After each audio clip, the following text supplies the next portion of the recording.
Here? Yeah, why? Arabaya bakarsan burada olduğumuzu söylüyor. Aracı dışarı çıkarttık.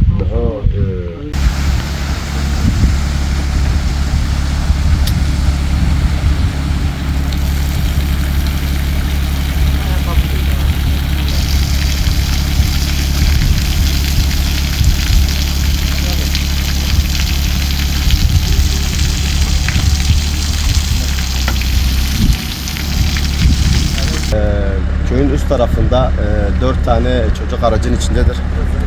Araç artık el freni mi indiriyor, ne olur tam olarak kimse bilmiyor. Araç geri gelip yokuş aşağı iniyor, takla atarak suyun içine düşüyor. 2 tane çocuk ağır yaralıdır.